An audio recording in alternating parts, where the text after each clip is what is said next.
my darling. Oh, my darling, are you having another nightmare? No, There, sweetheart. Somebody... The 1980s and 90s were a heartbreaking time when the AIDS epidemic stole the lives of many talented individuals. Among them were beloved celebrities who faced stigma but left an undeniable mark on the world. You've tested positive for HIV, which is the virus that causes AIDS. Their stories of bravery, loss, and legacy still inspire us today. Join us as we honor 17 famous gay celebrities who tragically lost their lives to AIDS and explore how their legacies continue to shine through the darkness of those challenging times. Starting with Fly. I hope they are watching. They'll see. They'll see and they'll know and they'll say, why, she wouldn't even harm a fly. Anthony Perkins. Best known as Norman Bates in Alfred Hitchcock's Psycho, Anthony Perkins was one of Hollywood's most talented yet deeply private stars. Born in New York in 1932, Perkins began his acting career young and quickly gained recognition. His performance in Friendly Persuasion in 1956 earned him an Oscar nomination, and he became a Golden Globe-winning actor. But it was his chilling portrayal of Norman Bates in 1960 that made him a legend. Behind the fame, Perkins lived a complex and secretive personal life. Although he had relationships with women, including his wife, photographer, and actress Barry Berenson, Perkins was known to have romantic connections with men, including rumored affairs with Tab Hunter and Stephen Sondheim.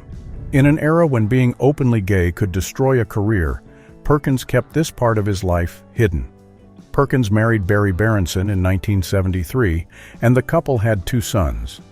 But his private struggles took a heartbreaking turn when he contracted HIV. How and when he became infected remains unknown. Diagnosed with AIDS in the 1980s, he lived with the disease quietly, fearing the stigma that often followed. In the months leading up to his death, Perkins chose to speak out. He shared a powerful message, saying he believed AIDS was meant to teach people about love and compassion. On September 12, 1992, Perkins passed away from AIDS-related pneumonia at the age of 60, surrounded by his wife and sons. Howard Ashman. Howard Ashman was the genius lyricist who gave Disney some of its most unforgettable songs. From The Little Mermaid's Part of Your World to Beauty and the Beast's title track, his work touched millions. Born on May 17, 1950 in Baltimore, Maryland, Howard's love for storytelling and music began early. He went on to become a playwright and lyricist, leaving an indelible mark on Broadway and Disney films. Ashman was a driving force behind the Disney Renaissance. His collaboration with composer Alan Menken produced songs that still captivate audiences today. These weren't just catchy tunes, they added depth to characters and advanced Disney's storytelling to a whole new level. But behind his brilliance, Ashman faced immense personal struggles. He was openly gay at a time when being so in showbiz wasn't easy. His life took a heartbreaking turn when he was diagnosed with AIDS in 1988 while working on The Little Mermaid. Despite his illness, he continued creating magic. Even from his deathbed, he wrote the lyrics for Beauty and the Beast's Oscar-winning song. Ashman passed away on March 14, 1991, at just 40 years old. The world lost an incredible talent far too soon. His partner, Bill Loach, accepted Ashman's posthumous Oscar, a bittersweet moment that highlighted his legacy. Speaking of which, Disney too honored him by dedicating Beauty and the Beast to his memory. Freddie Mercury. As the iconic frontman of Queen, Freddie Mercury was a superstar unlike any other. Known for his flamboyant performances, powerful voice, and unmatched stage presence, Freddie captivated millions.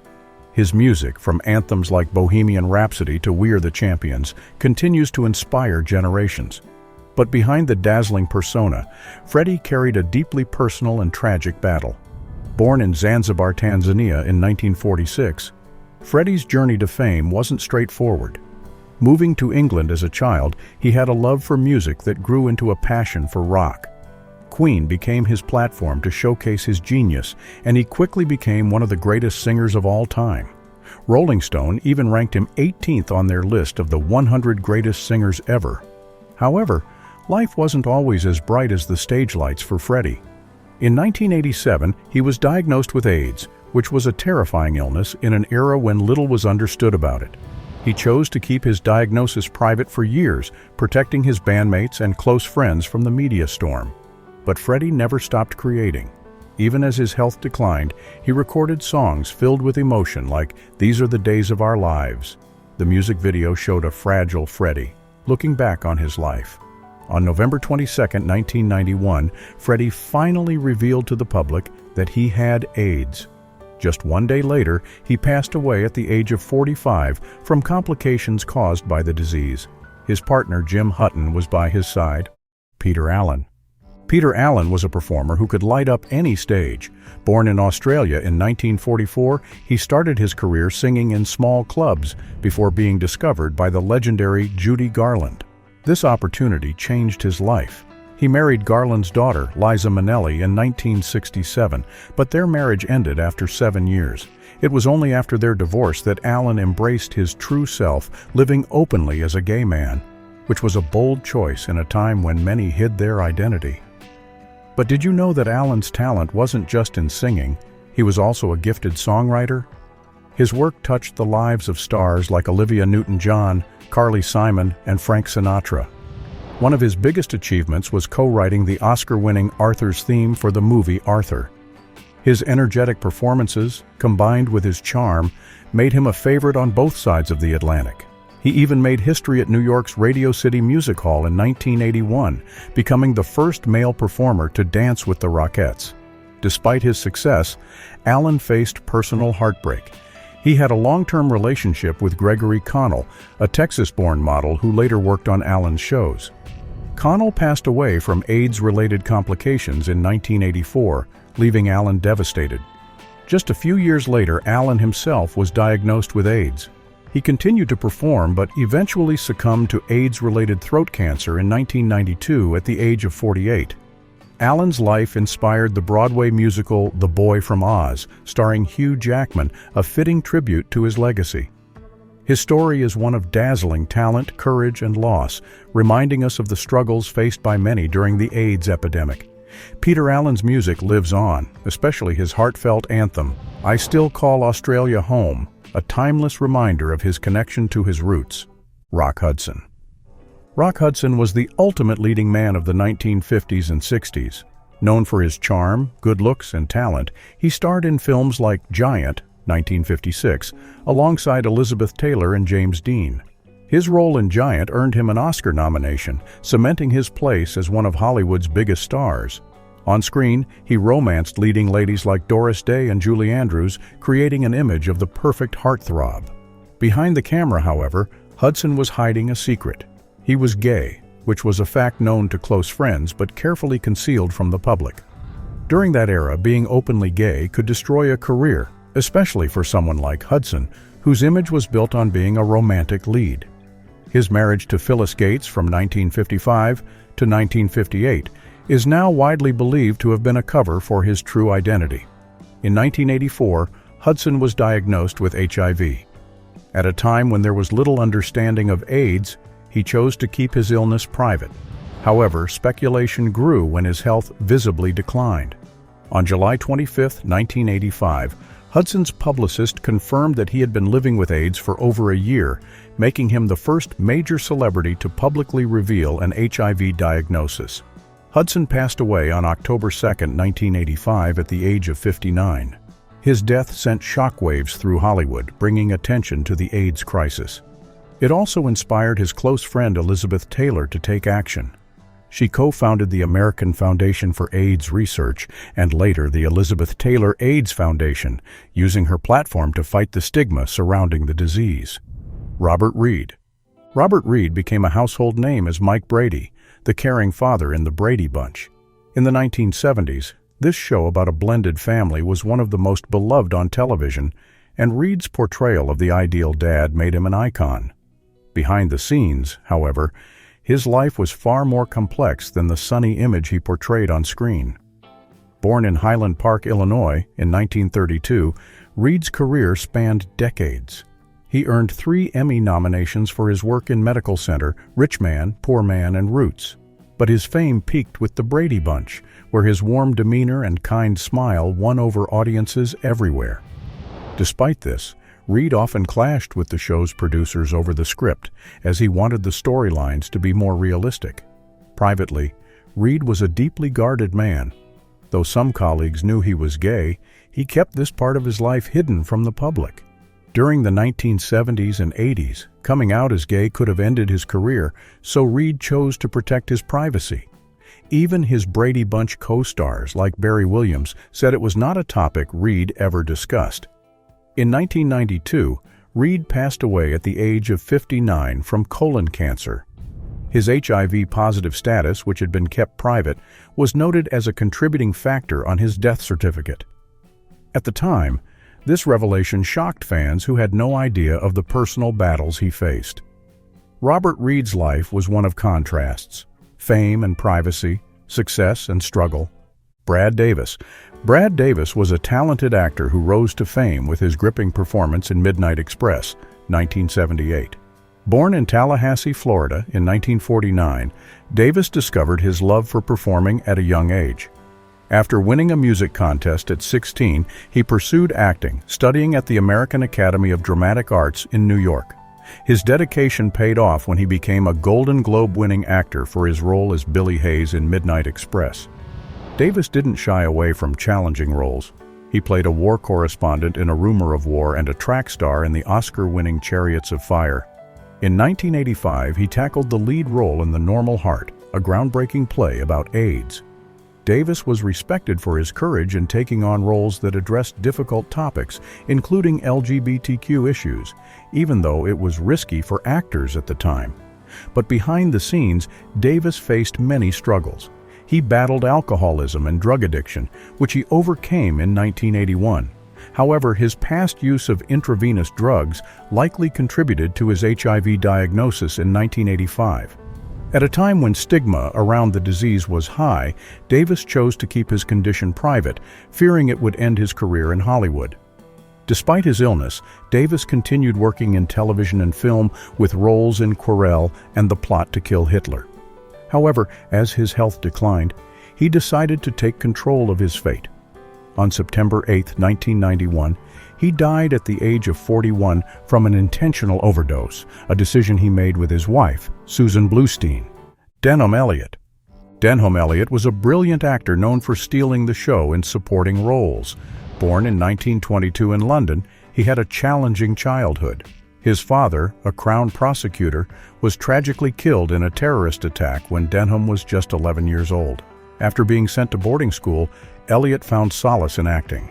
His talent eventually led him to the Royal Academy of Dramatic Art, though he left early to serve in World War II. During the war, Elliott's plane was shot down, and he became a prisoner of war for 3 years. But even in captivity, he embraced acting, performing plays with a theater group organized by fellow prisoners. This experience solidified his passion for the craft, and after the war, Elliott pursued a career in acting. Elliott's career spanned nearly 5 decades, and he was celebrated for his ability to make small roles unforgettable. He starred in iconic films like Indiana Jones and the Last Crusade, A Room with a View, and Trading Places. His work earned him an Oscar nomination and a reputation as one of Britain's finest character actors. Elliott once joked, "I can make 2 lines seem like Hamlet." In his personal life, Elliott was openly bisexual and lived in an open marriage with his wife, Susan Robinson. He was diagnosed with HIV in the late 1980s, a time when the stigma around the illness was immense. Despite his diagnosis, Elliott continued to work and was even honored with a CBE for his contribution to drama. Tragically, in 1992, Elliott passed away at the age of 70 from AIDS-related tuberculosis. Rudolf Nureyev. Rudolf Nureyev was not just a ballet dancer. He was a revolutionary who redefined the art form. Born in Siberia in 1938, Nureyev grew up in humble beginnings. But his talent for dance was undeniable. He trained at the prestigious Kirov Ballet in Leningrad, now St. Petersburg, where his passion and skill made him a rising star. In 1961, Nureyev made headlines by defecting to the West during a tour in Paris. This bold move shocked the world and marked the start of his international career. He quickly became famous for blending classical ballet with modern dance. Audiences were mesmerized by his expressive movements and magnetic stage presence. He earned the nickname the Brando of ballet for his bold, rule-breaking performances. But did you know that Nureyev's personal life was just as complex? He had relationships with both men and women, though he is most famously linked to Danish dancer Erik Brun, with whom he shared a turbulent 25-year partnership. He also had a long-term relationship with American dancer Robert Tracy, who became his companion and secretary for over 14 years. In 1984, Nureyev was diagnosed with HIV, a secret he kept to protect his career. He feared being denied entry to countries like the United States if his illness became public. Despite his diagnosis, he continued performing, refusing to let his illness define him.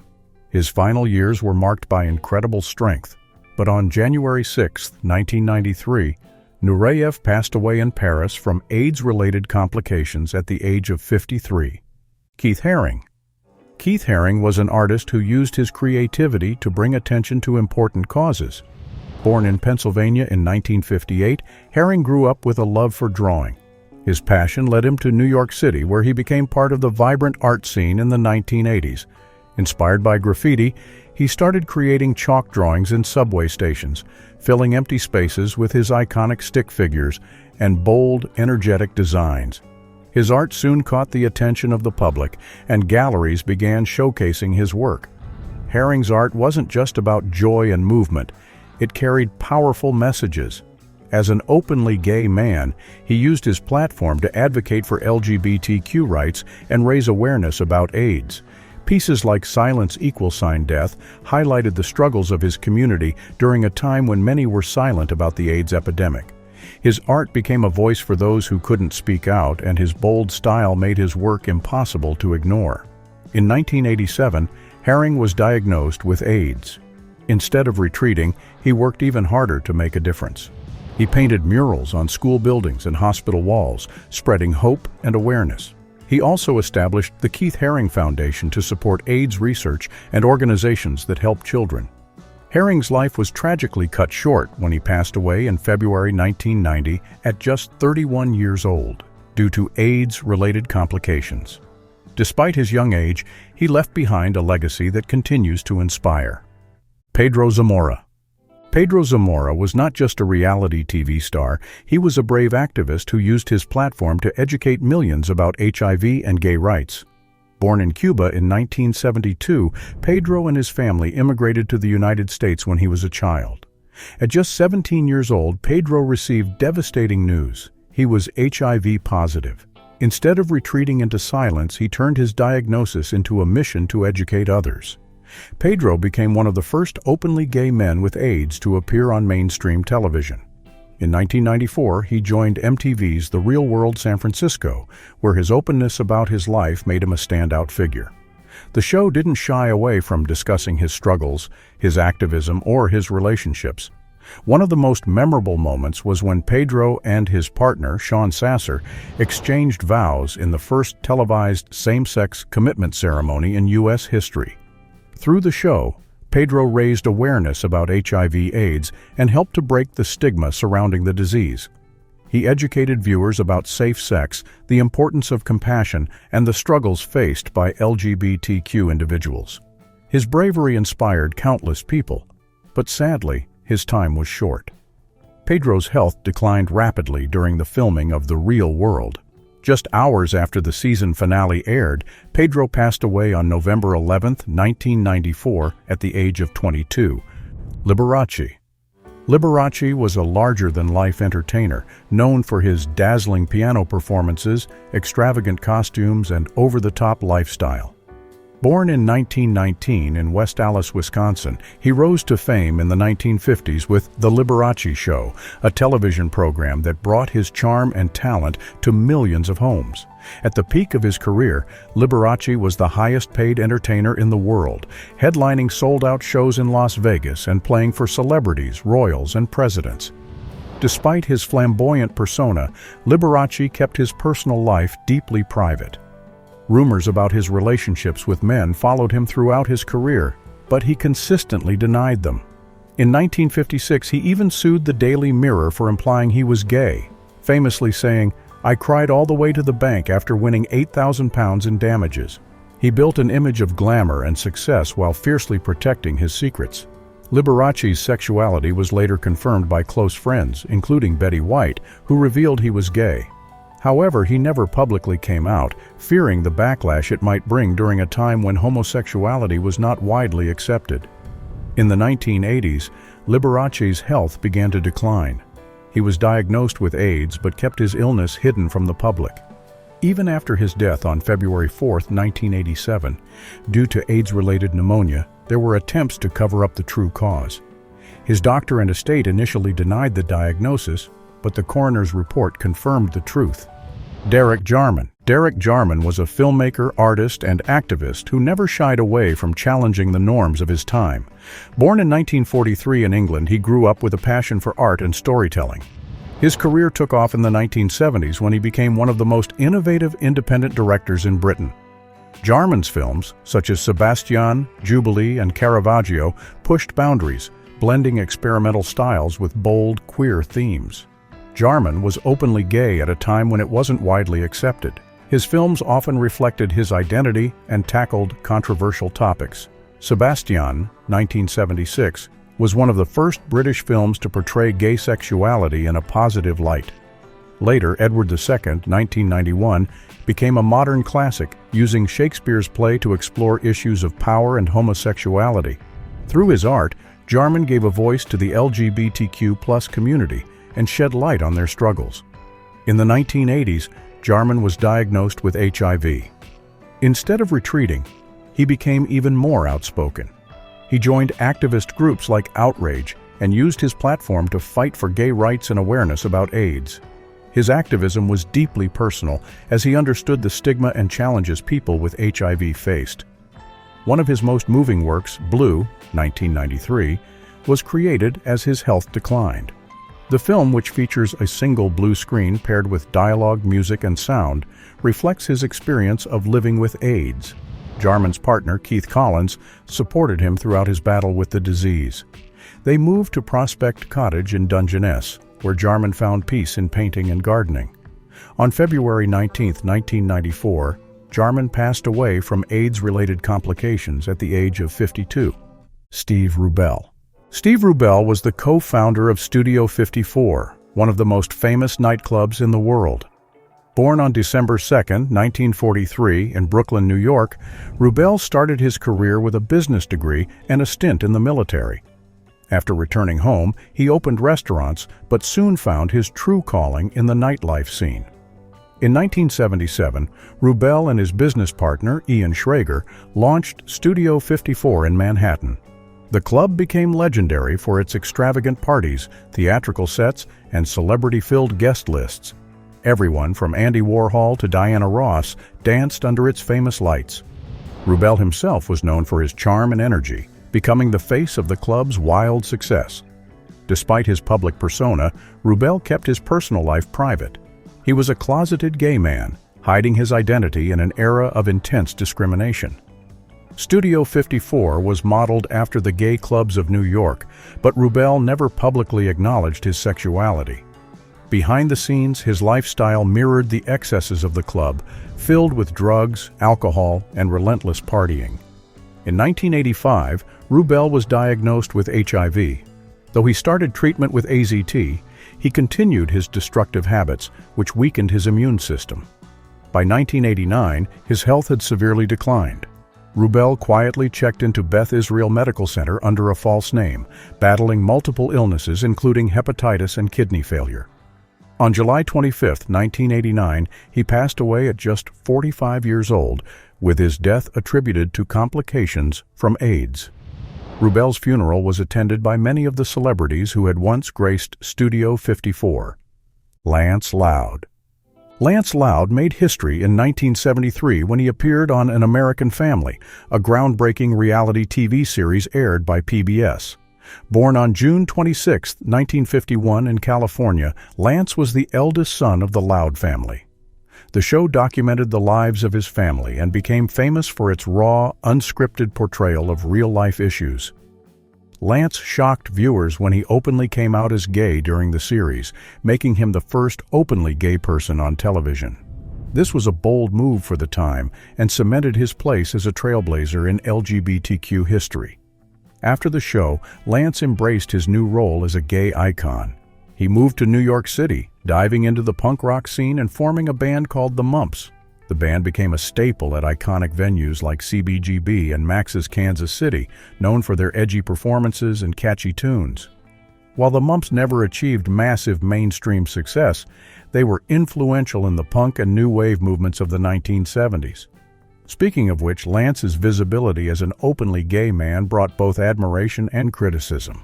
While many in the gay community saw him as a pioneer, others were less supportive, showing how divided society was at the time. Despite this, Lance continued to live authentically and inspire others. In his later years, Lance faced health challenges. He was diagnosed with HIV and hepatitis C, conditions that eventually led to liver failure. On December 22, 2001, Lance passed away at the age of 50. His death marked the end of a life that was fearless, groundbreaking, and unapologetically true to itself. Tony Richardson. As one of Britain's most influential filmmakers, Tony Richardson was known for his bold storytelling and work that shaped the British New Wave. Born in England in 1928, Richardson had a passion for theater and film. He began his career directing plays before making a name for himself in cinema. His groundbreaking works included Look Back in Anger, The Entertainer, and A Taste of Honey. These films were daring for their time, tackling issues like class, race, and sexuality. Richardson's greatest success came with the 1963 comedy Tom Jones. The film was a huge hit, winning 4 Academy Awards, including Best Picture and Best Director for Richardson. It also launched the careers of actors like Albert Finney and Alan Bates. His work was always ahead of its time, pushing boundaries and challenging norms. Behind the scenes, Richardson's personal life was complex. He married actress Vanessa Redgrave in 1962, and they had 2 daughters, including actress Jolie Richardson. However, their marriage ended after 5 years when Richardson left Redgrave for French actress Jeanne Moreau. Richardson later revealed in 1985 that he was bisexual, a truth he had kept private for much of his life. That same year, Richardson was diagnosed with HIV. He continued to work, but kept his diagnosis quiet due to the stigma surrounding AIDS at the time. On November 14, 1991, Richardson passed away at the age of 63 from complications related to the disease. Steven Stucker. Steven Stucker was an actor who could light up any scene with his unique comedic style. Born on July 2, 1947 in Des Moines, Iowa, he grew up as a talented pianist and class clown. After moving to Ohio, his knack for making people laugh took him all the way to Hollywood. Stucker began his career in the 1970s, making his screen debut in Carnal Madness and later appearing in the Kentucky Fried Movie. He was a standout member of the Kentucky Fried Theater comedy troupe, which led him to his most famous role, Johnny in the 1980 comedy Airplane. His off-the-wall humor and zany one-liners made him unforgettable. He returned for Airplane 2, the sequel, cementing his place as a scene stealer in both films. The character's wild personality and hilarious quips were so memorable that the writers gave him freedom to create many of Johnny's lines himself. In addition to film, Stucker also appeared on television, with roles in shows like Mork and Mindy and films like Trading Places and Bad Manners. Despite his success, Stucker's career was cut tragically short. In 1984, Stucker was diagnosed with AIDS. He was one of the first celebrities to publicly announce his diagnosis, using his platform to bring attention to the disease during a time of fear and stigma. He revealed his illness in 1985 and openly discussed his struggles, a brave move in Hollywood's conservative climate. Stucker passed away on April 13, 1986, at just 38 years old. His honesty and courage helped raise awareness about AIDS and the challenges faced by the LGBTQ community. And that wraps up our look at 17 famous gay celebrities who left an unforgettable legacy, even as they battled the challenges of AIDS. Their courage, talent, and impact will always be remembered. What do you think about their incredible journeys? Share your thoughts in the comments below. And don't forget to hit like, subscribe, and stay tuned for more incredible stories from Hollywood's fascinating history. See you next time.